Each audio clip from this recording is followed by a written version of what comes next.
ইরানের নতুন S-400 ক্ষেপণাস্ত্র বিশ্বকে চমকে দিয়েছে। দাবি করা হচ্ছে এটি এক হিটে আমেরিকা ও ইসরায়েলের প্রতিরক্ষা ব্যবস্থাকে ধ্বংস করতে পারে। কিন্তু এই অস্ত্র কিভাবে কাজ করে এবং ট্রাম্প ও নেতানিয়াহু এই অস্ত্র নিয়ে কেন এত বেশি উত্তেজিত, সেটা এখন দেখার বিষয়।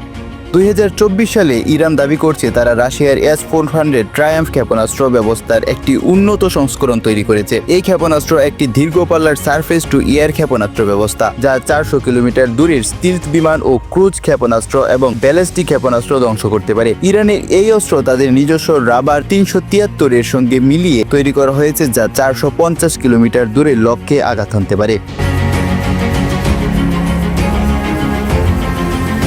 কিন্তু কিভাবে কাজ করে এই S-400 ক্ষেপণাস্ত্র? এর শক্তিশালী রাডার সিস্টেম যেমন মেরাজ 4 600 কিলোমিটার দূরের লক্ষ্য ট্র্যাক করতে পারে। এটি একসঙ্গে 36টি লক্ষ্যে আঘাত হানতে পারে, 128টি ক্ষেপণাস্ত্র ব্যবহার করতে পারে।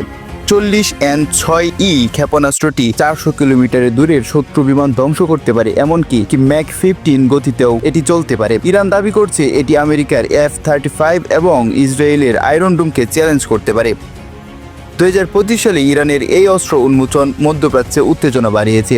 S-300 ব্যবস্থা ধ্বংসের পর ইরান এই নতুন S-400 দিয়ে তাদের প্রতিরক্ষা শক্তিশালী করছে। ট্রাম্প এই অস্ত্রের উত্থানের পর ইরানের সঙ্গে আলোচনার পথ বেছে নিয়েছেন। আমেরিকা ও ইসরায়েলের গোয়েন্দা সংস্থা এই S-400 এর ক্ষমতা নিয়ে উদ্বিগ্ন। এটি ইরানের পারমাণবিক স্থাপনা রক্ষায় মোতায়েন করা হয়েছে। এই অস্ত্র কি মধ্যপ্রাচ্যে শক্তির ভারসাম্য পাল্টে দেবে? এই খবরের শেষ আপডেট পেতে অপেক্ষা করতে হবে আরও বেশ কিছুটা সময়। সে পর্যন্ত আমাদের সাথেই থাকুন, আমাদের চ্যানেলটি সাবস্ক্রাইব করতে ভুলবেন না।